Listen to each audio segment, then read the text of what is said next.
Hello, parent. So today we are here for the very hot topic of Kidzy. आपने सुना होगा, आप कभी भी किसी किड्जी में इंक्वायरी के लिए गए होंगे तो आपको वहाँ पे काउंसलर ने डेफिनेटली बताया होगा कि हम पेंटोमाइन पेडागोजी को फॉलो करते हैं. बट ये पेंटोमाइन पेडागोजी होती क्या है? Parents are too sincere, too innocent, उनको पता ही नहीं होता है और ये टेक्निकल वर्ड्स हम यूज कर लेते हैं और पेरेंट्स बेचारे इनोसेंटली वहाँ पे अपने बच्चे को एनरोल कर देते हैं. बट ये बहुत नेसेसरी है कि पेरेंट को पता चले कि एक्चुअली पेंटोमाइन पेडागोजी होती क्या है. So today I am here to explain you all कि ये पेंटोमाइन पेडागोजी क्या होती है. पेंटोमाइन मीन्स 5 माइंड्स. एंड ये 5 माइंड्स जो होते हैं ये होते कौन से हैं और ये 5 माइंड्स क्यों इम्पॉर्टेंट हैं हमारे ब्रेन के डेवलपमेंट के लिए और ये लाई कहाँ करते हैं, हमारे ब्रेन के किस कॉर्नर में ये 5 माइंड लाई करते हैं. तो this is my topic for today. So first thing I will name the 5 minds. पहला माइंड होता है हमारा फोकस्ड माइंड. पेंटोमाइन पेडागोजी में हमारा पहला माइंड होता है फोकस्ड माइंड. सेकंड होता है हम लोग का conscientious mind. Third inventive mind. Fourth empathetic mind and fifth analytical mind. अब क्या होता है कि ये सारे माइंड हमारे फ्रंटल कॉर्टेक्स में होते हैं. फ्रंटल कॉर्टेक्स में राइट भी होता है, लेफ्ट भी होता है. तो कुछ चीजें हमारे राइट ब्रेन्स में होती है, कुछ चीजें हमारे लेफ्ट पार्ट में होती है और इन दोनों का एक्टिव होना 5 ईयर तक इज वेरी नेसेसरी क्योंकि 5 साल में 85% ऑफ द ब्रेन डेवलपमेंट हो जाता है. एंड एवरीबडी सेज दैट ये रिसर्च कहती है कि 85% तक का ब्रेन का डेवलपमेंट हम 5 ईयर्स में ही करते हैं.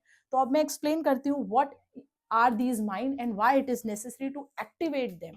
तो पहला हमारा होता है फोकस्ड माइंड. फोकस्ड माइंड हमें क्यों जरूरी होता है? अगर हम बच्चे को विद इन 5 ईयर किसी भी काम को फोकस करके करना सिखाते हैं तो उससे जब फोकस माइंड एक्टिवेट हो जाता है तो जब वो बड़ा होता है, when the child grows up, तो वो जब किसी भी काम को करता है तो उसका फोकस उस पर रहना बहुत जरूरी है क्योंकि किसी भी चीज की सक्सेस फोकस पे ही डिपेंड करती है. तो विद इन 5 ईयर हम बच्चे के साथ ऐसी एक्टिविटीज करते हैं स्कूल्स में, अपने स्कूल में, प्री स्कूल में, अपने किड्जी में, कि हम बच्चे को पर्टिकुलरली कुछ काम को इस तरीके से कराएं जिसपे उसका कंसिस्टेंट माइंड काम कर रहा हो, वो फोकस्ड हो, ताकि धीरे धीरे उसका फोकस पावर बढ़े. सेकेंड थिंग, हम कुछ और भी एक्टिविटी करते हैं फोकस को इंक्रीज करने के लिए. हम बच्चों के साथ थोड़ी सी देर मेडिटेशन भी करते हैं. उस मेडिटेशन के थ्रू भी फोकस की पावर बढ़ती है. And we have lot of things कि हम फोकस कैसे बढ़ाते हैं. सेकेंड थिंग, हमारा जो सेकेंड ब्रेन आता है दैट इज कॉन्सेंशियस माइंड. कॉन्सेंशियस माइंड जो है हमारा ब्रेन, वो कहता है कि हमारे बच्चे के माइंड में आज से नहीं, मदर की वोम से ही कुछ चीजें सबकॉन्शियसली आ चुकी हैं. वो जो सबकॉन्शियसली बच्चे के ब्रेन में कुछ चीजें हिट हो चुकी हैं उसको एज अ आउटकम हम लेके आते हैं कुछ एक्टिविटीज को करा के.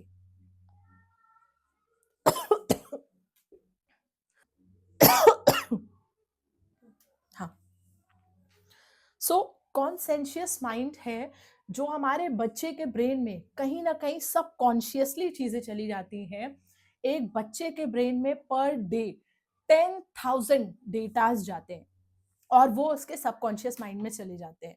तो at the age, till the age of 5 year, वो सारे डेटाज जो होते हैं उसको यूज करके बच्चे को एक नेचुरल वर्ड के साथ कैसे रहना है वो हम सिखाते हैं कॉन्सेंशियस माइंड के थ्रू.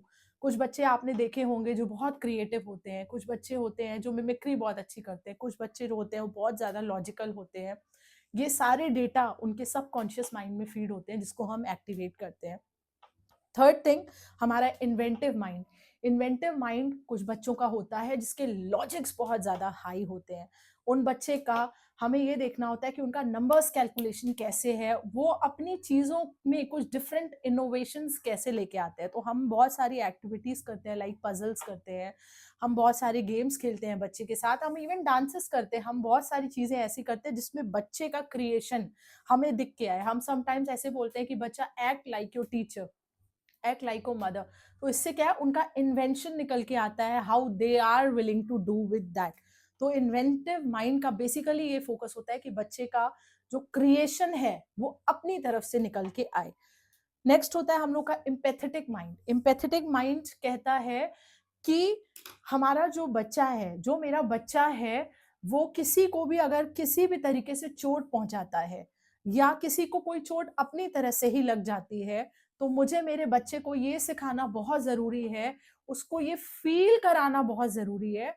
तो हम किड्ज़ी में क्या करते हैं, हम कभी भी बच्चे को डाँटते नहीं हैं, अगर किसी बच्चे ने किसी को हिट किया। हम कभी भी किसी बच्चे को मारते नहीं हैं। हम बच्चे को एक पॉज़ देते हैं और उस पॉज़ के बाद धीरे-धीरे उसकी काउंसलिंग करके उसको ये समझाते हैं कि बेटा आपने ये जो स्टेप लिया, तो उससे उसको कैसे फ़ील हुआ होगा, कैसा उसको समटाइम्स तो हम जोकर भी बन जाते हैं, oh my god! I am so hurt बेटा आपको ऐसे नहीं करना चाहिए था।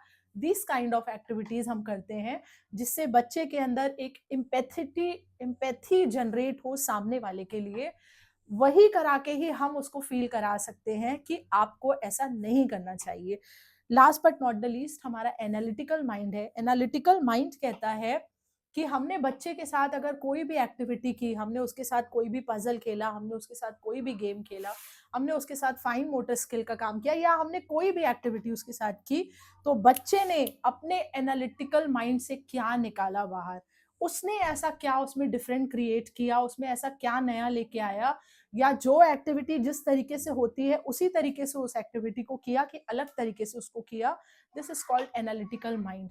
और ये पांचों माइंड्स जो होते हैं पेरेंट्स, वो फ्रंटल कॉर्टेक्स में होते हैं, जो हमें 5 ईयर तक डेवलप करने होते हैं। तो इसीलिए this is very much required कि आप एक ऐसे स्कूल में अपने बच्चे का एनरोलमेंट कराएं जहाँ पे ब्रेन पे काम करना is the first and utmost requirement of that school, क्योंकि 85% डेवलपमेंट आपके बच्चे के ब्रेन का वहीं पे होना है।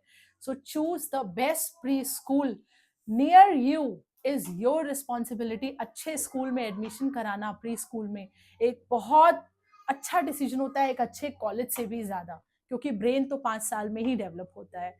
I hope this video helps you out. Please share the video and subscribe to this channel if you like this video. Thank you so much.